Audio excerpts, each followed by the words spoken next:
ఈ ఎన్నికలు చంద్రబాబుకి జీవన్మరణ సమస్య.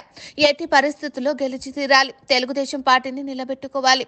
ఒకవేళ ఓటమి ఎదురైతే దాని పరిణామాల గురించి చంద్రబాబుకి తెలుసు. అందుకే అన్ని రకాల జాగ్రత్తలు తీసుకుంటున్నారు. బీజేపీతో పొత్తు పెట్టుకుంటున్నారు. ఆ పొత్తు కోసం ఆయన చేయని ప్రయత్నం అంటూ లేదు.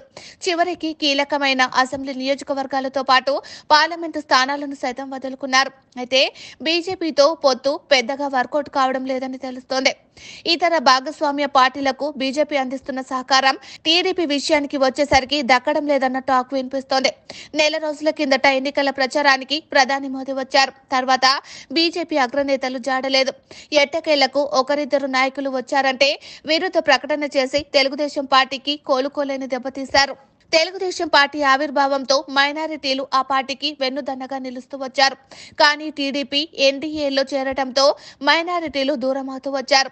వైసీపీ ఆవిర్భావంతో ఆ పార్టీ వెంట నడవడం ప్రారంభించారు. అయితే జగన్ అధికారంలోకి వచ్చిన తర్వాత బీజేపీతో సన్నిహితంగా మెలగడాన్ని మైనారిటీలు జీర్ణించుకోలేకపోయారు. అందుకే ఆ వర్గంలో చీలిక వచ్చింది. చాలా మంది మైనారిటీలు తిరిగి టీడీపీ వైపు చూడడం ప్రారంభించారు. అయితే జగన్ ను ఢీకొట్టాలంటే పవన్ అవసరమని కేంద్రంలో అధికారంలో ఉన్న బీజేపీని కలుపుకొని వెళ్తే సునాయాసంగా అనుకున్నది సాధించవచ్చని చంద్రబాబు భావించారు. అయితే ఇక్కడే వైసీపీ నయా గేమ్ ప్రారంభించింది.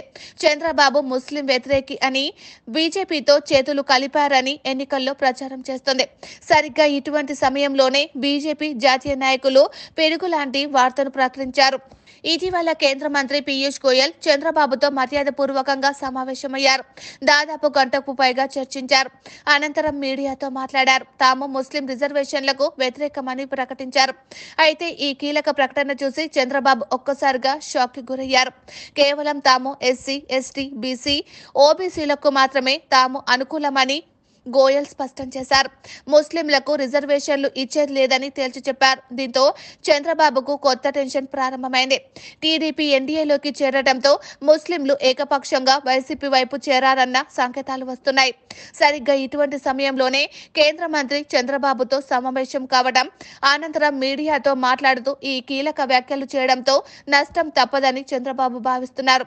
కూటమిపై స్పష్టమైన ప్రభావం చూపుతున్నదని, ముస్లిం మైనారిటీ ప్రభావిత నియోజకవర్గాల్లో తప్పకుండా నష్టం జరుగుతున్నదని ఆ మూడు పార్టీల శ్రేణులు ఒక అంచనాకు వచ్చాయి.